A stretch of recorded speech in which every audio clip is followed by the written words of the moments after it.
Dit is het filmpje wat ik spontaan wil doen. Omdat ik vanochtend in mijn PM, een messenger, heb ik een leuk, heel erg lief mailtje ontvangen. Of een private messenger in dit geval. Van iemand die ik niet ken. Ze heet M. En ja, zij vroeg mij, ze vond het heel erg leuk om mijn filmpjes te zien. En ze vroeg ook aan mij van, ja, er was een item waarvan ik dacht, daar kan ik een mooi filmpje van maken. En dat gaat namelijk over goede en negatieve, dus positieve en negatieve eigenschappen van de kaarten. En zij zegt, ik heb best wel moeite om de positieve en de negatieve eigenschappen van de kaarten uit elkaar te houden. En goed op mijn gevoel te werken. En toen dacht ik van, hoe kan ik daar nou een goed filmpje over maken?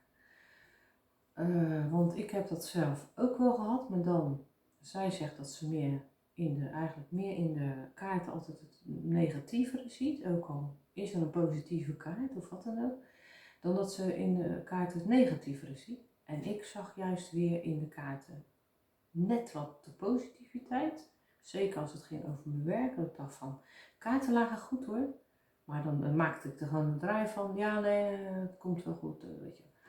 En later dacht ik, ja, weet je. Maar ja goed, ik heb daar ook weer van geleerd. Dus, weet je, daar leer je allemaal van. En langzamerhand en spelende wijs leer je ook gewoon steeds meer. Maar ik dacht, dit is een heel mooi thema. Want ik heb natuurlijk wel een filmpje aan gewijd van ben je een paagnos of een telepaat. Maar ik heb nooit een filmpje gewijd aan dat je de kaarten ook echt kan zien als te negatief of te positief. Of dat je daar een soort angst van af laat hangen, weet je wel, van in de kaarten. En dat je daardoor ook niet goede readings kan doen, omdat de kaarten liggen goed, dus dat wat betreft de reading is goed, alleen jouw interpretatie is dan niet goed. Hè? Dus de reading is goed, hè? De kaarten liggen er, ze zijn sterk, je hebt het is goed geread, niks meer aan de hand. Alleen jouw interpretatie van de kaarten, die is dan te negatief. En toen dacht ik, mooi thema, hoe gaan we, nou ja, ik heb eigenlijk pas vanochtend dat private messenger gehad. En toen dacht ik van, oké, nou. Wat ik eigenlijk wil zeggen, en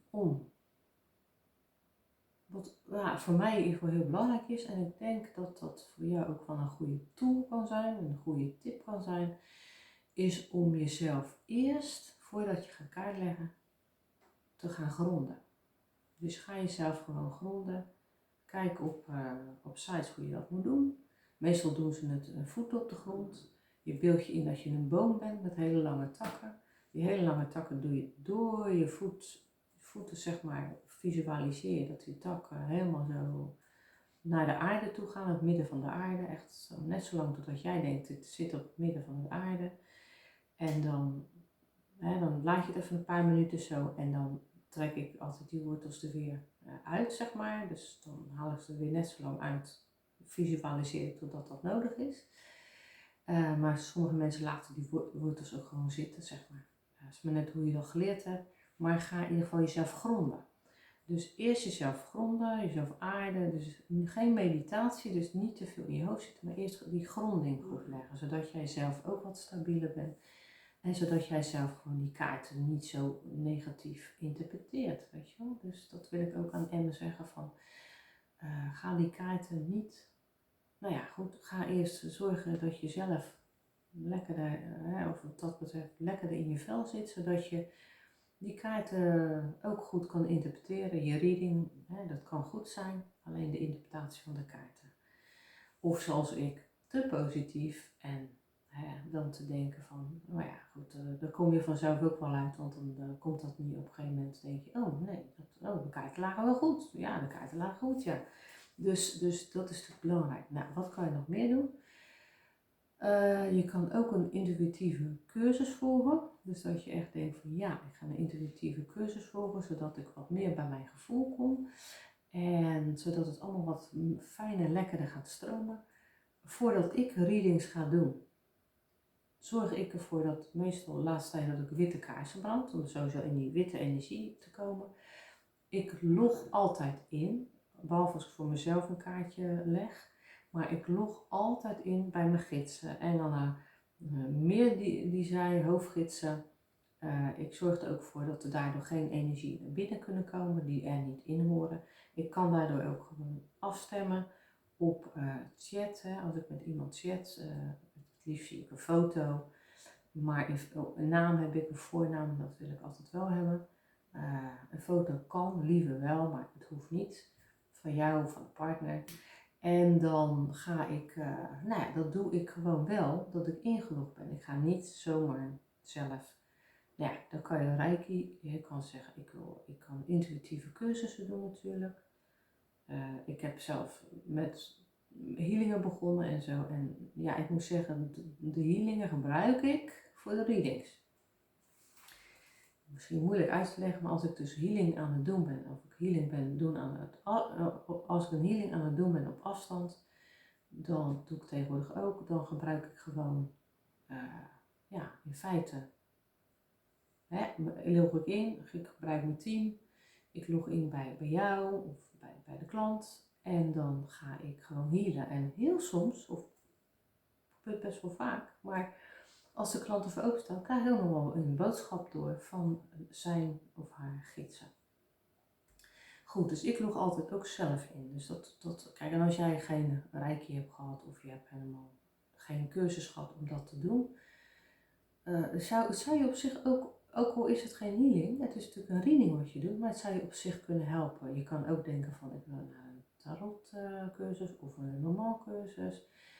Dan bedoel ik dus in groepen. Je hebt natuurlijk ook groepen op Facebook, maar ik bedoel eigenlijk echt dat je in een groep zit met een mannetje of 10 en dat je dus een groepsverband de kaart kan leggen en ook kan readen. En dan zal je jezelf ook meer gesterkt voelen in het feit van, oh, het lukt mij nu wel, weet je wel. En de kaarten zijn niet zo eng, zeg maar, als dat ik denk. Dat je dat zelfvertrouwen ook meer hebt. Ik zal even kijken hoor, of ik nou alles gezegd heb. Nou, ik vind het echt heel erg lief ze heeft echt hele leuke, lieve complimenten aan mij gegeven. En het is inderdaad voor haar heel belangrijk dat ze haar intuïtie weer gaat vinden. En ik ben ook heel blij dat zij zelf aangeeft dat ze die intuïtie graag weer wil gaan vinden. Want dat is al 50%. Dat is al minstens 50% van het oplossen van het probleem. Maar in ieder geval, dat is echt al meer dan 50%.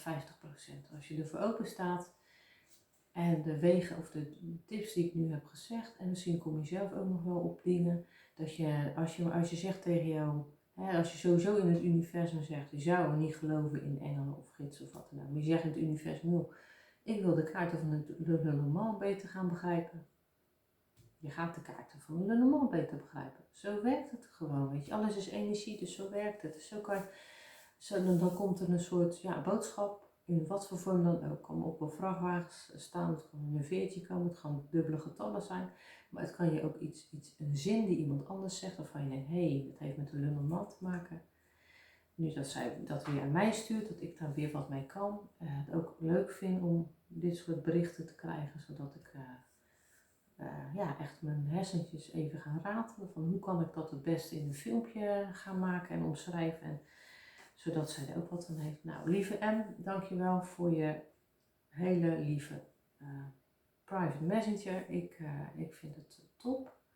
En ik wil je daarvoor bedanken. En heel erg lief dat jij naar mijn filmpjes kijkt. Dus dank je wel.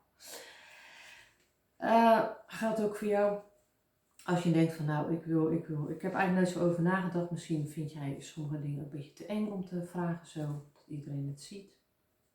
Kan je ook gewoon een private messenger sturen. Het is niet zo dat ik daar readings op kan geven. Ik doe wel readings geven. Ik doe ook healings op afstand. Dat doe ik betaald. En je kan altijd kijken op mijn site mahatmahealing.nl.